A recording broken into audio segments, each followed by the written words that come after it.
Voilà, qu'est-ce que les amis, bienvenue dans cette nouvelle vidéo. Hier je vous ai parlé du solaire et de la production qu'on pouvait avoir avec des panneaux solaires pour pouvoir avoir une autonomie en van.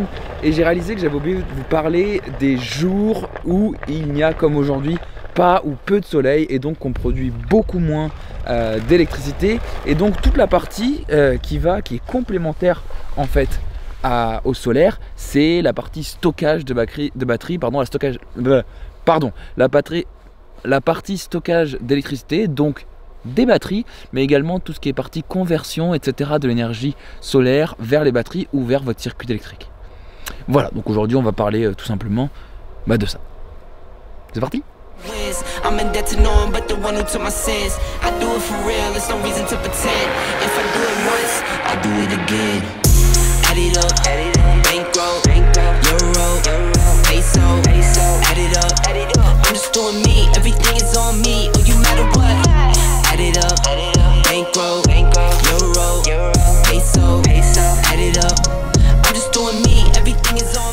Excusez-moi monsieur dame, j'étais sur mon One Wheel, il fallait que j'aille acheter quelque chose parce que j'ai reçu mon nouveau téléphone donc il faut que je le protège. Je suis arrivé avec 1% de batterie avec le One Wheel. C'était chaud mon pote. Bon les vidéos. La première chose qu'il faut savoir sur mon installation électrique dans Polo, c'est que j'ai fait le... Ok, je vous reprends ici en studio parce que j'ai merdé la mise au point dans le camion et du coup ça rend pas bien du tout. Donc je vais vous expliquer ici ce que j'étais censé expliquer dans le camion. Donc il faut savoir que j'ai fait le choix de mettre tout en 220 volts dans le camion, c'est-à-dire qu'il n'y a que des prises de maison, le frigo est en 220 volts, la pompe est en 220 volts, bref tout est raccordé aux 220 volts. C'était pas forcément la meilleure des idées parce que en gros les panneaux produisent un certain voltage, doivent le transformer en 12 volts pour le stocker dans les batteries, puis en 220 pour le mettre dans le circuit. Donc après c'est bien quand c'est directement les panneaux qui alimentent le circuit électrique du camion. Mais voilà, c'était pas forcément la meilleure idée dans le sens où il y a beaucoup de pertes, mais j'ai fait ce choix parce que je voulais vraiment qu'on se sente comme à la maison, où on se prenne pas la tête, que les personnes qui viennent dans Polo se sentent vraiment comme chez elles branchent leur appareil exactement comme à la maison et au final c'est plutôt une bonne chose, j'en suis assez content. J'ai fait ce choix surtout parce que ça m'a permis d'installer ce qu'on appelle un onduleur hybride. Un onduleur hybride, c'est une sorte de centrale électrique où tout est raccordé, les batteries, les panneaux solaires, le circuit électrique, également une prise extérieure pour se brancher aux 220 volts. Et en fait, tout ça, ça fait que c'est ultra simple d'utilisation, c'est vraiment un tout en un, c'est le cas de le dire, où en gros, tu as tout qui est branché et toi, tu as juste à utiliser. Donc je suis vraiment hyper content de mon onduleur hybride, il fait vraiment le taf que je lui demande, c'est-à-dire prendre de l'électricité, la transformer pour les batteries, puis la retransformer pour mon circuit électrique et me fournir de l'électricité au quotidien. Et l'étape dont j'ai oublié de parler mais qui est ultra importante, c'est les batteries, parce qu'il y a forcément un moment de stockage. Si en journée, grâce à l'onduleur hybride, on peut être en liaison directe entre le solaire et le circuit électrique, ce qui me permet de ne pas du tout passer par les batteries, et bien forcément pour la nuit ou quand il n'y a pas de solaire, et ben il faut passer par le stockage, les batteries.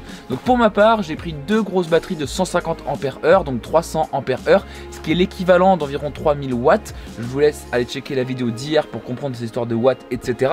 Bref, donc c'est deux grosses batteries qui me permettent vraiment d'être à l'aise en été. En gros, en été, je suis full autonome et en hiver, je tiens 3 jours s'il y a 0 soleil et environ une semaine quand il n'y a pas trop de soleil. Et là, la question que tu te poses, c'est et du coup, quand il n'y a pas de soleil, tu fais comment ? Et bien justement, en hiver, je suis obligé de me raccorder au secteur, de me brancher sur du 220 volts au moins une fois par semaine, voire des fois un peu plus. Mais ce qui est bien, c'est que je me branche pendant environ une nuit et mes batteries sont full rechargées pour une semaine, etc., etc., etc.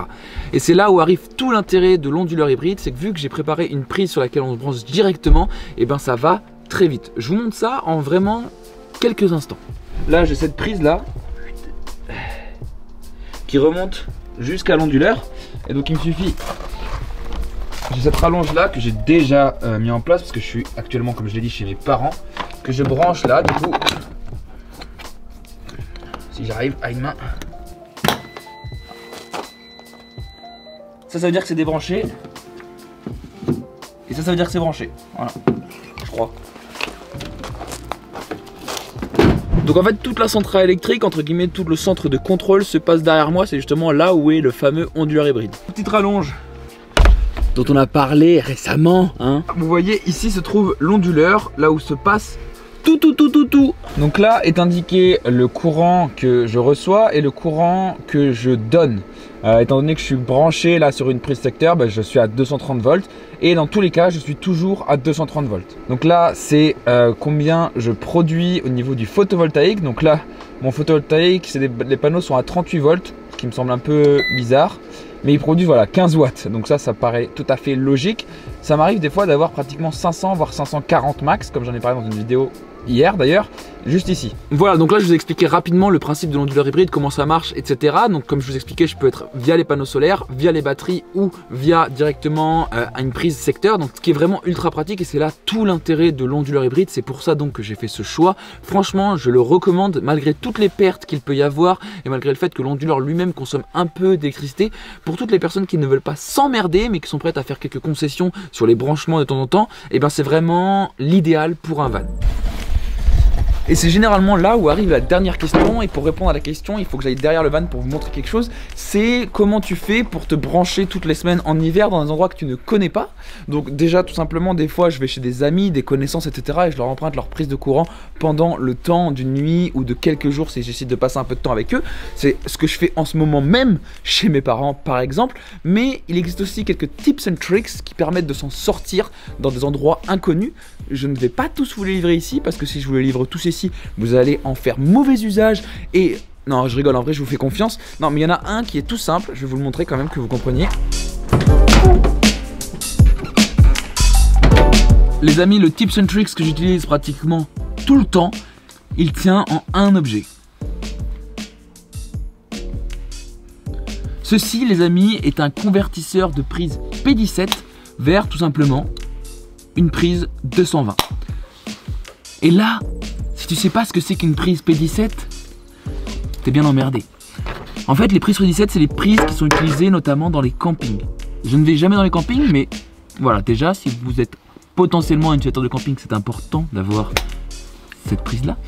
Mais c'est également une prise que l'on retrouve dans certains marchés ou sur certains parkings où il y a des vendeurs qui se branchent pour vendre leurs galettes de saucisses par exemple, si vous êtes en Bretagne. Voilà mon tips and tricks principal. J'espère que cette vidéo t'a intéressé, je te dis peut-être à demain. Des énormes bisous. Et puis on se voit bientôt.